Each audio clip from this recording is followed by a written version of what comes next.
தென்னாடுடைய பெரியவா போற்றி, என் நாட்டவர்க்கும் இறைவா போற்றி, சர்வஜா சர்வவியாபி மகா பெரியவா சரணம், மாய பிறப்பருக்கும் மகா பெரியவா போற்றி, மாய பிறப்பருக்கும் மகா பெரியவா போற்றி.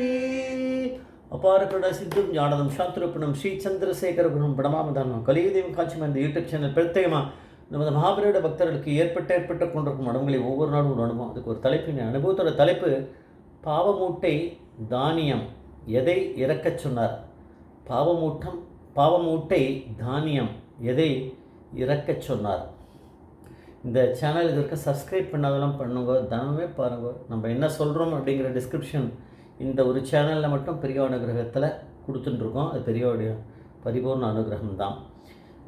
பாவமூட்டையை இறக்கணுமா தியானத்தை இறக்கணுமான்னா அது பரமேஸ்வரனை போய் நம்ம சொல்லிட்டாருன்னா அது எப்படி நடக்கும். அவர் எதை வேணால் இறக்க சொல்லுவார். பாவமூட்டை பாவம் பண்ணியிருக்கோம் அதெல்லாம் போகாதுன்னு சொல்லிட்டு இருக்கோம். அதெல்லாம் சாஸ்திரங்கள் சொல்லணும், அதெல்லாம் சொல்லணும். அதெல்லாம் எல்லாத்தையும் இது பண்ணி பக்தர்களுக்கு அந்த மாதிரியான ஒரு கருணை புரியணுன்றதுக்காக அவதாரம் எடுத்தவர் மகாபெரிவர். அதனால் அந்த புண்ணியங்கள் பாவமூட்டைகள்லாம் விசிறி இருக்கக்கூடியவர் நம்ம மகாபெரிவா அப்படிங்கிறத அதை காமிக்கிறார்.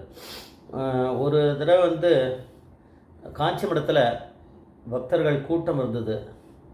அதில் ஒரு 15-16 வயசு தான் இருக்கும். ஒரு பையன், ஒரு யூத்து, சின்ன பையன், பாவம், அவன் நின்றுதான். அவனுடைய முறை வந்தவுடனே சாஷ்டாங்கமாக நமஸ்காரம் பண்ணிட்டு எழுந்து அழுதான். அவன் சொன்னான், கண்ணில் ஜலஜலமாக இருக்கு அவனுக்கு. பெரியவா என்ன பிரச்சனைன்ற மாதிரி இப்படி பார்த்தா உன்னை அணுக்கு தொண்டர் என்ன உன்னோட பிரச்சனை என்னப்பா சொல்லு அப்படின்னு. பெரியவா, என் தலையில் எப்போ பார்த்தாலும் ஒரே வலியாக இருக்குது, ரொம்ப வருஷமாக அது இருந்துகிட்டே இருக்குது, நான் பல விதமான வைத்தியங்கள்லாம் பண்ணி பார்த்துட்டேன், அதுக்கு அது சரியே ஆக மாட்டேங்கிறது அப்படின்னு சொன்னான். அதான் எல்லாத்தையும் முடிஞ்சுட்டு இப்போ அப்புறம் இங்கே வரான். வலி குறைஞ்ச மாதிரி ஆகிறது, திருப்பி வந்துடுறது அப்படின்னு சொன்னான். அதையும் சொன்னான். பெரியவா சொன்னால் ஞாபக சக்தியும் குறைஞ்சி போயின்னு இருக்கு அப்படின்னு சொன்னான். படிக்கிற பையன் பாவம், ஞாபக சக்தியும் இதனால் குறையிறது அப்படின்னா. பெரியவா சொன்னால், உன்னை பார்த்தா பாவமாகவும் இருக்குது, ஆனால் எனக்கு வைத்தியம் தெரியாதேப்பா அப்படின்னாரு. சாஸ்திரம் வேதம் புராணம் இதை பற்றி தான் நான் படிச்சிருக்கேன், ஆனால் வைத்தியத்தை நான் படிக்கலை அப்படின்னார் பெரியவா. பையனோட நம்பிக்கையை டெஸ்ட் பண்ணுறதுக்கு தான் இதெல்லாம் சொல்கிறான்னு தோன்றுறது. ஆனால் அந்த பையன் அங்கேயே தான் இருந்தான். நகரில் ஒரு நம்பிக்கையாக இருக்கான்றதை பெரியவா புரிஞ்சுண்டா. சரி, நான் பார்த்துக்கிறேன், இந்த வார்த்தை ஒன்று போதுமே, யாரால் சொல்ல முடியும். இந்த மாதிரி நிறைய அனுபவங்களில் பெரியவா ஓப்பனாக தான் ஒரு பரமேஸ்வரன் சொல்லியிருக்கார். சொல்கிறார், நான் பார்த்துக்கிறேன், ஆனால் அது ஒரு கஷ்டமான காரியம், அதை நீ பண்ண முடியுமா அப்படின்னாரு. உடனே இந்த பையன் சொன்னால், எவ்வளவு கஷ்டமான காரியம்னாலும் நான் பண்ணுறதுக்கு தயாராக இருக்கேன் பெரியவா, எனக்கு இந்த வலி போனால் போகணும். சரி, மொத்தம் 11 நாளுக்கு இதை பண்ணணும். உங்கள் ஊரில் ஒரு கோவில் இருக்கோ அப்படின்னாரு. ஆமாம் இருக்குது அப்படின்னா. சரி, கார்த்தால் ஸ்நானம் பண்ணவுடனே ஏதாவது ஒரு தானியம் ஒன்று, ஒரு முகத்தளவை தானியம்னு உண்டு, அது ஒரு கோணியில் கட்டி எடுத்துக்கோ, தலை மேலே வச்சுக்கோ, காலில் எந்த இதுவும் போட்டுக்கூடாது, இந்த செப்பல் அதெல்லாம் போட்டுக்கூடாது. ஒரு கையை வேணால் அதை பிடிச்சிக்கோ, இன்னொரு கையில் அந்த மூட்டையை பிடிச்சிக்கோ, இன்னொரு கையை இது பண்ணிட்டு போ, பரவாயில்ல, அப்படியே போ. ஆனால் கிளம்புறதுலேருந்து அந்த கோவில் போகிற வரைக்கும் நீ பேசக்கூடாது யார்கிட்டையும். யார்கிட்ட பேசினாலுமே இந்த புண்ணியம் போயிடும். நீ பண்ணுறது பேசாமல் இருக்கணும்.